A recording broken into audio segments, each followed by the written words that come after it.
చెప్పలేరు, అర్థమైతలేదు. ఈనాడు పేపర్ అయినా ఇట్లా గుర్తుపట్టి ఇట్లా తెలుసుకున్నాం సార్. మొత్తం తిరిగినాం మస్తు తిరిగిండు సార్. ఫారెస్ట్ వాళ్ళు, పోలీసు వాళ్ళు పెడితే కాండ్రాలు సార్ బయట కెమెరా కూడా పెట్టారు. కానీ ఇంత వాసన లేకుండా చేసిండు. కానొస్తుందా ఏది బొక్కలలో పెట్టి రాళ్ళు ఏం చేసిరో ఇంకా ఆ భూతానికి తెలుసు, ఆ భగవంతుడికి తెలుసు సార్. మనకైతే తెలియదు, ఇప్పటికీ తెలియదేమో. నాకు తెలియదు అంటున్నాడు తొలకపోయినాడు. నాకు తెలియదు. తోలుకపోయినాడు ఏ ఊరు సర్పంచ్? ఈ ఊరాడా సార్? మరి ఆడున్నాడు ఆయన?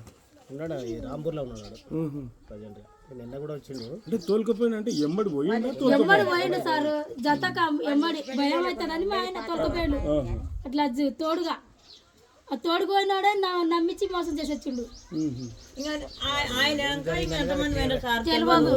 ఎంతమంది పోయినరో ఏం చేసిండ్రో అది మూడో నాడు పెట్టబడ్డాడు. రోజుకొక మాట మాట్లాడుతుండు. నిజం అయితే చెప్తలేడు సార్.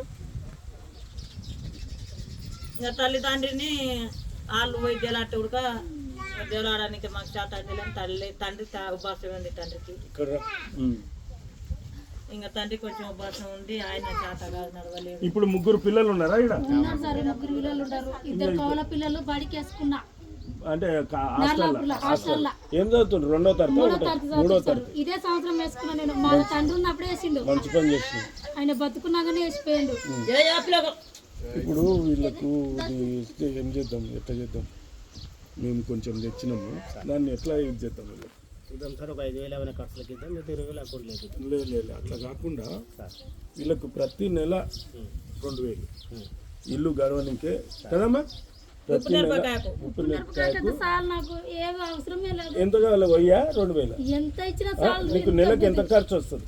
1000 రూపాయలన్నా 1500 అవుతుంది కదా. అంటే పిల్లలకు బట్టలు, నేనేం చేస్తున్నా అంటే పిల్లలకు బట్టలు అవన్నీ మామూలుగానే ఉంటాయి, కానీ మీరు ఆయన దొరికే వరకు, ఆయన వచ్చే వరకు నువ్వేం చేయాలంటే ప్రతి నెల నేను సర్పంచ్ సాబ్కి చెప్పించి నీకు 2,000 ఇప్పిస్తా.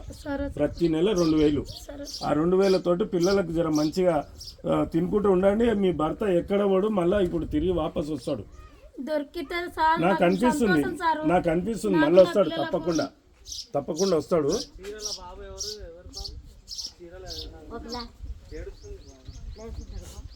నా భర్త నాకు దొరికితే సార్, నేను జీవితాంతం నేను ఎక్కడ తోలేను. ఇప్పుడు ఇది దిగాలమ్మా. నువ్వు ఇక్కడ వచ్చి నిలబడు. సర్పంచ్ సాబ్ నువ్వు కూడా